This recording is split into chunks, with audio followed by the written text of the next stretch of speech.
హెబ్రీయులకు రాసిన పత్రిక 6వ అధ్యాయం 10వ వచనాన్ని చదువుకుందాం.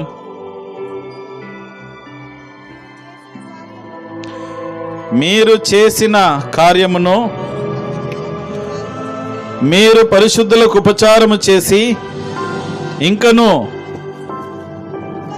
ఉపచారము చేయుచుండుట చేత తన నామమును బట్టి మీరు చూపిన ప్రేమను మరచుటకు ఈ దేవుడు అన్యాయస్తుడు కాదు. దేవునికి మహిమ కలుగును గాక. మరి యొక్క సందర్భములో ఇదే అంశం మీద మరి విషయాన్ని మరి ఒక కోణములో ఆలోచన చేయబోతా ఉన్నాం. జ్ఞాపకం చేసుకుందాం, మన దేవుడు అన్యాయస్తుడు కాదు అని నిరూపించుకునేటటువంటి మరికొన్ని సంఘటనలు బైబిల్ గ్రంథంలో రాయబడి ఉన్నవి. ఈ రోజున ఇలాంటి సందర్భమే మరొకటి చదువుకుందాం. 2వ రాజుల గ్రంథము 4వ అధ్యాయము 2వ రాజుల గ్రంథము 4వ అధ్యాయము మొదటి నుండి చదువుదా ఉంటాం. 2వ రాజుల గ్రంథం 4వ అధ్యాయం మొదటి నుండి. అంతటా ప్రవక్తల శిష్యులలో ఒకని భార్య, నీ దాసుడైన నా పెనిపింటి చనిపోయెను. అతడు యెహోవా యందు భయభక్తులు గలవాడై ఉండననియు నీకు తెలిసే ఉన్నది. జాగ్రత్తగా వినండి. ఇక్కడ మరి ఒక స్త్రీ కనబడతా ఉన్నది. ఇక్కడ మరి ఒక స్త్రీ కనబడతా ఉన్నది. ఈ స్త్రీ పేరేంటో మనకు చెప్పబడలేదు, కానీ ఆమె ఎవరు అనంటే ఎలీషా, మరి దైవజనుడైనటువంటి ఎలీషా దగ్గర కొంతమంది సేవకులు ఉన్నారు. ఇప్పుడు నా చుట్టూ ఈ టీం ఎట్లా ఉన్నారో ఆయన చుట్టూ ఒక టీం ఉన్నది. సేవలో పాల్గొని సేవ పరిచర్యలో ముందుకు దైవ సేవకులకు తోడుగా ఉండేటటువంటి ఒక శిష్యుల గుంపు ఉన్నది. ఆ శిష్యులలో ఒక శిష్యుడు చనిపోయాడు. అతని భార్య ఆ గురువు గారైనటువంటి ఎలీషా దగ్గరికి వచ్చి, అయ్యా, నా భర్త, నీ శిష్యుడైనటువంటి నా భర్త చనిపోయాడు. అతడు ఎంత మంచి భక్తిపరుడో, నీ దగ్గర ఎంత గొప్ప సేవ చేశాడో, నువ్వు చెప్పిన మాట ఎలా విన్నాడో, దేవుని మాటకి ఎంత లోబడి బ్రతికాడో సమస్తం ఎరిగిన వాడవే కదయ్యా. సర్లేమ్మా, అది కరెక్టే, వాస్తవమే. వాడు చాలా బాగుండే, ఉన్నన్నాళ్ళు చక్కగా పరిచర్య చేశాడు, నమ్మకంగా ఉండాడు, ఇప్పుడు మరణించాడు. సరే, ఏం చేద్దాము మరి? ఇప్పుడు ఏంటి పరిస్థితి, నీ బాధ ఏంటి చెప్పు అన్నప్పుడు, అప్పుల బాధలయ్యా. ఆయనేమో వచ్చినప్పుడల్లా ఇంత అప్పు చేసి వెళ్ళిపోయాడు. ఈరోజు నా అప్పులు తీర్చే స్తోమత నాకు లేదు. ఉన్నిద్దరు పిల్లల్ని సాకలేకపోతా ఉన్నా. నేనే నన్ను నేను బ్రతికించుకోవడం కష్టం, ఇప్పుడు పిల్లల్ని బ్రతికించాలా? మా తిప్పలేదు, మేము పడతాం, కానీ ఇప్పుడు అప్పులు ఎలా తీర్చాలి? వాళ్ళేమో ఇంటిని బీక్కబోతామంటున్నారు. ఇల్లు బీక్కపోయినా అప్పులు తీరేటట్లుగా లేవు పరిస్థితి. అప్పుల బాధతో నలిగిపోతా ఉన్నామయ్యా. అన్ని అప్పుల పాలైపోయాము. నా భర్తనేమో నీ దగ్గర నమ్మకంగా సేవ చేశాడు. ఎప్పుడు చూడు చర్చికి పోతున్నా అని పోయేటోడు. ఎప్పుడు చూడు మా సారు ఆడు మీటింగ్ పెడతా ఉన్నాడు, మీటింగ్లకు వెళ్తా ఉన్నానని వెళ్ళేవాడు. మరి అంత గొప్ప సేవ చేశాడు. ఈ రోజున మరి నాకు అప్పులు మిగిలినాయ్యా, మరి ఏం చేసేది అని వచ్చింది గురువు గారి దగ్గరికి, ఎలీషా దగ్గరికి. అప్పుడు ప్రేమణ దేవుడు చదవండి 2వ వచనం. ఎలీషా, నా వలన నీకేమి కావాలను? నా వలన నీకేమి కావాలి? కొంచెం అక్కడ నుండి పైనుండి చదవండి. ఇప్పుడు అప్పులవాడు నా ఇద్దరు కుమారులు తనకు దాసులుగా ఉండడానికి వారిని పట్టుకొని పోవుటకు వచ్చాడు. ఎలీషాకు చెప్తా ఉన్నది, అయ్యా, నా భర్త ఎంత మంచివాడో నీకు తెలుసు కదా, ఎంత భక్తిపరుడో తెలుసు కదా, గొప్ప సేవ చేశాడు కదా. మరి ఏందమ్మా ఇప్పుడు నీ పరిస్థితి ఏంటంటే, అప్పుల వాళ్ళు నా ఇంటి మీదకి వచ్చి కూర్చున్నారయ్యా. ఇల్లు రాసిచ్చినా వాళ్ళకు అప్పు తీరే పరిస్థితి లేదు. ఉన్నది 2 కుమారులు. ఆ 2 కుమారులను యవన బిడ్డలను అప్పుల వాళ్ళు వచ్చి దాసులుగా తీసుకుపోతామంటున్నారు. వాళ్ళు పోతే ఇక నేను ఎందుకయ్యా బ్రతికి? వాళ్ళు పోతే నేను ఎలా బ్రతకాలి? ఎవరి కొరకు బ్రతకాలి? భర్త లేకపోయినా 2 కుమారులు ఉన్నారని వాళ్ళిద్దరి ముఖం చూసి ఇంతకాలము బ్రతుకు కొనసాగిస్తూ ఉన్నాను. ఇప్పుడు వాళ్ళే దాసులుగా కొనుపోబడతా ఉంటే వాళ్ళు ఎక్కడికి వెళ్ళిపోతే నా బ్రతికి ఏం కావాలయ్యా? ఈ అప్పులు తీరలేకపోతా ఉన్నాయి, వాళ్ళేమో వెళ్ళిపోతూ ఉన్నారు, నేనేమో చచ్చి బ్రతకలేకుండా ఉన్నా. మరి నాకు మార్గం ఏంటి? నా పరిస్థితి ఏంటి? ఇంతకాలము నా భర్త నీ దగ్గర సేవ చేశాడు కదా, ఇక్కడ మందిరంలో సేవ చేశాడు కదా, చక్కటి పరిచర్య చేశాడు కదా ఈ దేవునికి. మరి ఏంటయ్యా ఈ పరిస్థితి? నాకే ఎందుకు జరగాలి ఇలాంటి అన్యాయము?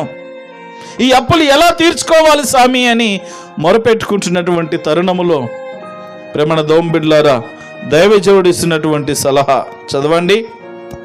ఎలీషా, నా వలన నీకేం కావాలి? నీ ఇంటిలో ఏమి ఉన్నదో అది నాకు సర్లేమ్మా, ఏం కావాలి? ఇప్పుడు పోయినోడిని తీసుకురాలేము. పోయిన వాళ్ళని ఎవరైనా తీసుకురాగలుగుతారా? పోయినారని బాధపడతా కూర్చుంటే పోయిన వాళ్ళు ఎట్టాగు రారు. నువ్వెంత గీ పెట్టినా రాలేరు, అది అసాధ్యం. పుట్టినవాడు గిట్టక తప్పదు. సరే, దేవుడు తనను పిలుచుకున్నాడు, వెళ్ళిపోయాడు. ఇప్పుడు నీ కుమారులు ఉన్నారు, వాళ్ళు దాసులుగా కొనిపోబడవలసిన పరిస్థితి ఉన్నది. మరి ఇప్పుడు ఏం చేయాలనుకుంటున్నావు? ఏం చేయాలి నీకు? నేను వెళ్ళిన వాడిని నేను తీసుకురాలేను. మరి నీ కుమారులను నీకు అప్పగించడానికి, వారు కాపాడబడడానికి నేను చేయాల్సిందేంటి అని అడిగినప్పుడు ఆమెకేం తెలుస్తుంది? ఏమున్నాయినా నాకేంటి, సర్లే నీకు తెలియదు కదా, అసలు నీ దగ్గర ఏముంది చెప్పు, మీ ఇంట్లో ఏమేమి వస్తువులు ఉన్నాయి చెప్పు అంటే మనం ఏం చెప్తాం? బీరు ఉన్నది సార్, మంచి ఫ్రిడ్జ్ ఉన్నది సార్. ఇవన్నీ కొన్ని సీక్రెట్స్ మనం చెప్పం. బీరు ఉన్నదని చెప్తాం, కానీ బీరు వాళ్ళు ఎన్ని డబ్బులు దాచిపెట్టావు, ఎంత బంగారు దాచిపెట్టావు అంటే చెప్పం. చెప్తారా? అసలే చెప్పరు. బీరు ఉన్నదా? ఉన్నది. ఏమేమి పెట్టినావమ్మా దాంట్లో? ఏమున్నాయిలే సార్, మా దగ్గర ఏముంటాయి బీదోళ్ళం, కానీ మన దగ్గరనే ఉంటాయి. సరే, అప్పుడు ఫ్రిడ్జులు బీరువాళ్ళు ఇట్లాంటివి ఏం లేవు, కానీ ఏమున్నా తల్లి దగ్గర? ఏం కావాలి నీకు? ఏమున్నా అసలు నీ దగ్గర ఏమున్నా చెప్పు, ఒకసారి లిస్ట్ చెప్పు. ఏం లేదయ్యా, పాతే 2 కుండలు ఉన్నాయి. కుండనేం చేసుకుంటారు? జాగ్రత్త చదవండి, ఒకసారి చదవండి మాట. అందుకామె నీ దాసురాలనైనా నా ఇంటిలో నూనె కుండె ఒకటి ఉన్నది, అది తప్ప ఏమీ లేదయ్యా. ఎందుకంటే ఉన్నాయన్నీ ఊడ్చుకెళ్ళారు వాళ్ళు. ఏది? అప్పులలో వచ్చి ఉన్న వస్తువులన్నీ ఊడ్చుకెళ్ళిపోయారు వాళ్ళ అప్పులు తీరడానికి. ఇప్పుడు కూడా అదే కదా, ఈ రోజున చాలా మందికి అప్పులు. ఎన్ని అప్పులో, ప్రతిదీ కంతులు. మనం పెద్ద తీర్చినట్టు 10,000 పెట్టము, కానీ 1,50,000 బండి కొనుకొచ్చుకుంటారు వీళ్ళు మహానుభావులు. నెల కంతు కడతాం సార్, కడతాం, దాని ఏముంది? వాడు 2 నెలలు చూస్తాడు, వచ్చి తీసుకెళ్ళి వేసుకుపోతాడు. 5,000 పెట్టుబడి పెట్టి 25,000 ఫ్రిడ్జ్ ఎత్తుకొచ్చుకుంటాం. నెల కట్టాలంటే శనిగి షార్ట్ అయ్యిద్ది. అంతేనా? కొన్నిసార్లు ఆడంబరాలకు పోతూ ఉంటాం. దేవుడు నిజంగా జ్ఞాపకం చేసుకోండి, దేవుడు ఇచ్చే పద్ధతి ఎలా ఉంటుందంటే, నువ్వు రూపాయి అప్పు చేయకుండా ఇచ్చేదే దేవుడు చిత్తంలో నుండి ఇవ్వబడుతుంది. అది జ్ఞాపకం చేసుకో. ప్రతిసారి అప్పులోడు ఇంటి ముందుకు వచ్చి ఇవ్వమ్మా అంటే దేవుడు ఇచ్చినట్టు ఎట్ట అవుతుంది? దేవుడు అట్టివాడు. నీకు ఇచ్చేది ఏదైనా పర్ఫెక్ట్గా సమృద్ధికి ఇస్తాడు. ఒక్కసారి 1,00,000 రూపాయలు నెట్ క్యాష్ పెట్టి బండి పట్టుకొచ్చుకో, 30,000 నెట్ క్యాష్ పెట్టి ఫ్రిడ్జ్ పట్టుకొచ్చుకో, అది దేవుడిచ్చిన ఆశీర్వాదం. అంతేగాని 3,000 కడితే 30,000 ఫ్రిడ్జ్ ఇస్తామని, కానీ 3,000 కట్టా తర్వాత చూసుకుందాంలే తర్వాత కనపడతాయి, సుక్కలు కనిపిస్తాయి. అబ్రహాము కదా దేవుడు, చూడమ్మా చూడయ్యా సుక్కలు, ఇక్కడ పట్టపోలు చూడాల్సి వస్తుంది ఇప్పుడు పరిస్థితి. జ్ఞాపకం చేసుకుందాం ప్రేమణ దవం బిడ్డలారు. ఈ రోజున అప్పులు చేసి నిజంగా అవసరతలను బట్టి కుటుంబాన్ని పోషించుకోలేక కష్టాలు పంటలు నాశనమైపోతూ ఉన్నదని, ఆ కుటుంబము గడవట్లేదని అప్పులు చేసే విధానాలు వేరు. కానీ కొన్నిసార్లు ఆడంబరాలకు పోయి అప్పులు చేసి తిప్పలు పడుతున్నటువంటి వారి సంఖ్య ఈ రోజుల్లో బహు ఎక్కువగా పెరిగిపోయింది. జ్ఞాపకం చేసుకున్నట్లయితే ఇదిగో ఈమె అప్పుల పాలైపోయింది. అప్పులు తీర్చలేనటువంటి పరిస్థితిలో ఈ అప్పులలో వచ్చినప్పుడల్లా ఏది బాగుంటుంది వాళ్ళకి నచ్చిందల్లా తీసుకెళ్ళిపోయి దాంట్లో కట్ చేసుకుంటూ ఉన్నారు.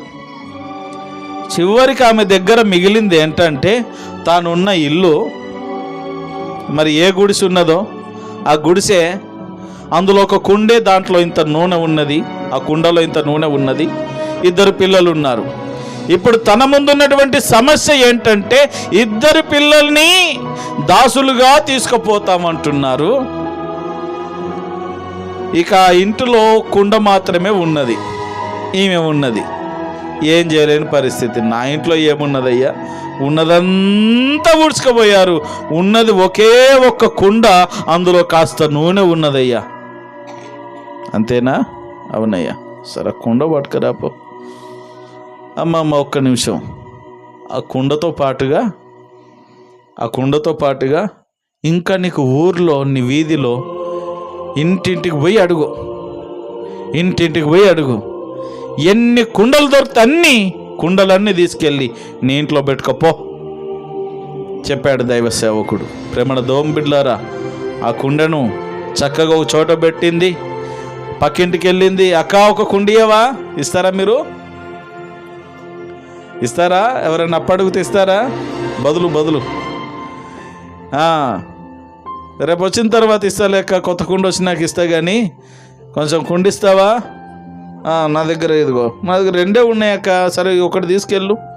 మొత్తం మీద ఇక్కడ నుండి ఈ కుండలన్నీ ఎదుర్కొచ్చింది అక్క.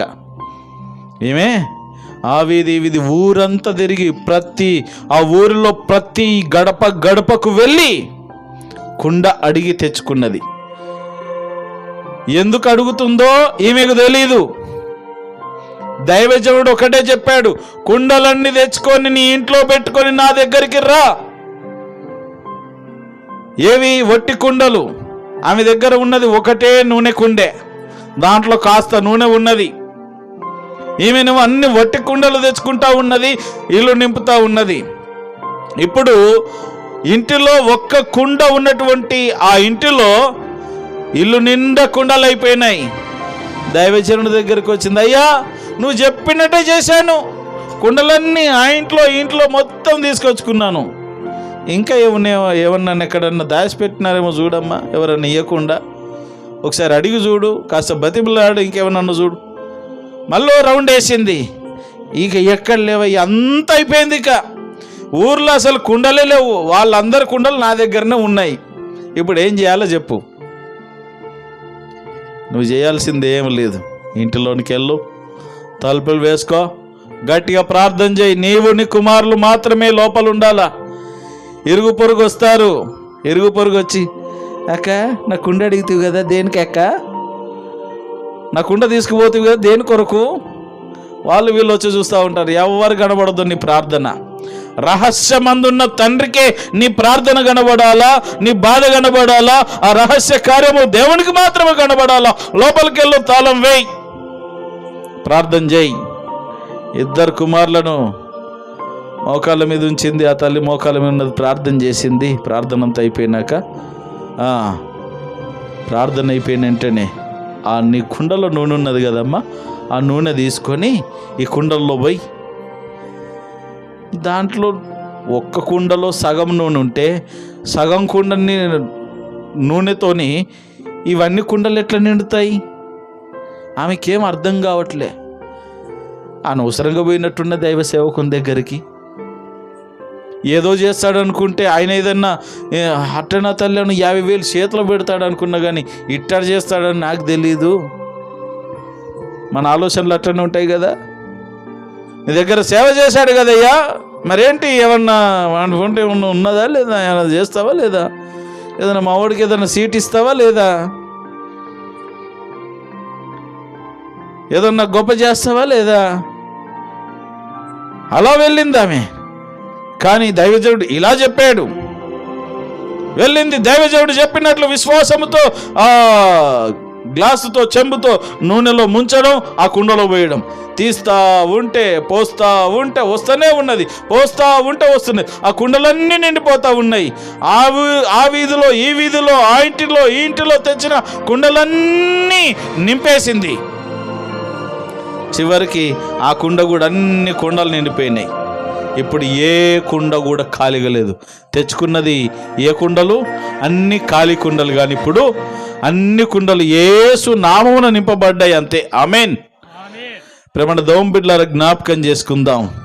అయ్యా, ఏం మహత్యమో, ఏ మంత్రం వేసినావు స్వామి, నువ్వు ఎట్లా చెప్తే అట్టనే చేశాను, నువ్వు ఎట్లా చెప్పావో అలాగే చేశాను.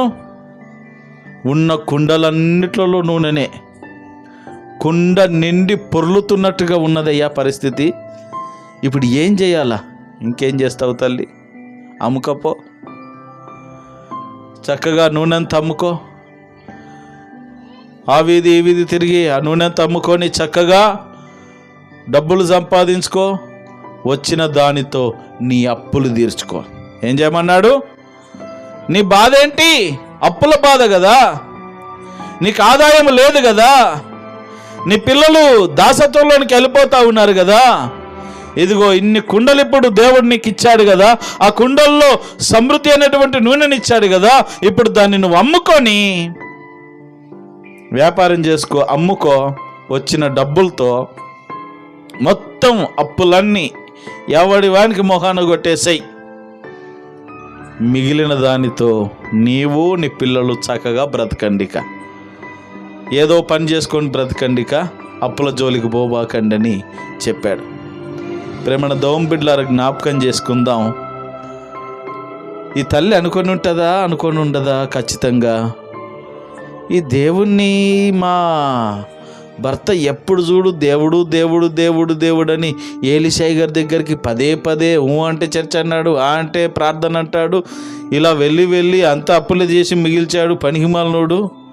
ఇప్పుడు నేను ఎలా బ్రతకాలి? ఉన్న పిల్లలు కూడా వెళ్ళిపోతే ఎలా బ్రతకాలి? ఏం దేవుడో ఈ దేవుడు! ఈ దేవుడు నాకు ఇంత అన్యాయం చేశాడేంటి అని అనుకోకుండా ఉన్నదంటారా? ఖచ్చితంగా ఈ దేవుడు అన్యాయస్తుడే అని అనుకొని ఉండాలి. ఈ రోజున దేవుడు తనకు ఎలా నిరూపిస్తున్నాడంటే, అమ్మా, నన్ను నమ్మిన బిడ్డలను నేను అన్యాయం చేయవాడను.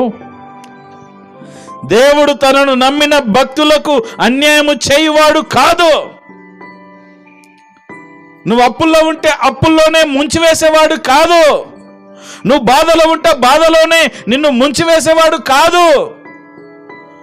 అప్పుల వారు వచ్చి కన్న బిడ్డల్ని పట్టుకోబోవడానికి సిద్ధపడతా ఉంటే అప్పుడు దేవుడు గుర్తుకొచ్చాడు. ఆమెకు పరిగెత్తుకొని దైవజనుడి దగ్గరికి ఎట్టారాదు.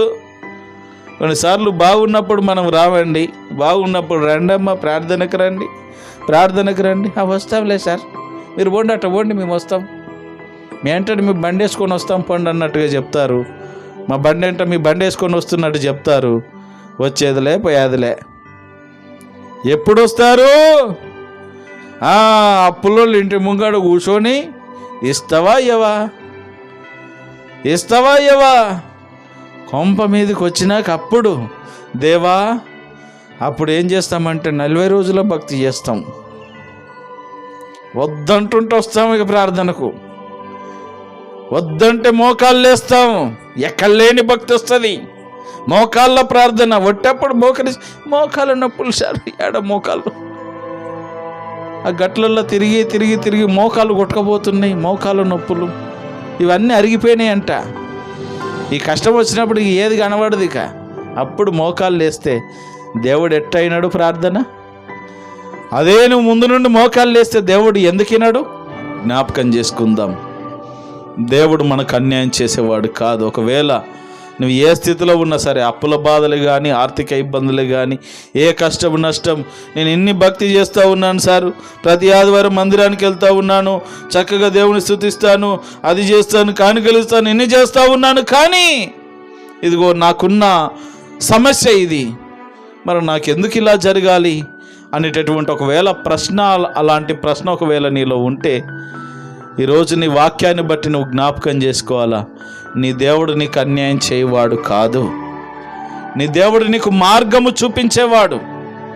ఎలా నడుచుకోవాలో తెలియదు కానీ నీకు ఒక మార్గాన్ని చూపిస్తాడు. ఇదిగో ఆ శిష్యుని భార్య ఎంతో కన్నీటితో వచ్చింది, సంతోషముతో తిరిగి వెళ్ళి ఆ అప్పులన్నీ తీర్చేసుకున్నది. అచ్చయ్య గారికి, అయ్యగారు వందనాలయ్యా, నువ్వెట్ట చెప్పవు అట్లా చేసిన స్వామి, నా అప్పులన్నీ తీరిపోయినాయి, నా పిల్లలు నా చేతిలో ఉన్నారు, నేను ఏదో మొదట్లో అపార్థం చేసుకున్నాను, ఈ దేవుని మీద నిందేశాను, ఈ దేవుడు నాకు అన్యాయం చేశాడు అనుకున్నాను, కానీ నా దేవుడు గొప్పవాడయ్యా, నేను నమ్మిన దేవుడు గొప్పవాడు, నా కొరకు ప్రార్థన చేయండి అని వచ్చి దైవ సేవకుడి దగ్గర ప్రార్థన చేయించుకొని వెళ్ళింది. దేవునికి మహిమ కలుగునగాక. ఈ రోజున ఈ సందర్భాన్ని బట్టి మీకు కూడా చెప్తున్న మాట ఏంటంటే, మనము నమ్మిన దేవుడు మనకు అన్యాయము చెయ్యడు. మీ పక్కన వాళ్ళతో చెప్పండి మాట, నువ్వు నమ్మిన దేవుడు నీకు అన్యాయము చేయడు. మనుషులు అన్యాయం చేస్తారు, అవునా కదా? మనుషులు అన్యాయం చేస్తారు. నువ్వు ఎవరినైతే నమ్ముతావో వాళ్ళే నీకు అన్యాయం చేస్తారు, వాళ్ళే నీకు వెన్నుపోటు పొడుస్తారు, కానీ ఈ దేవుడు నీకు అన్యాయం చేయడు.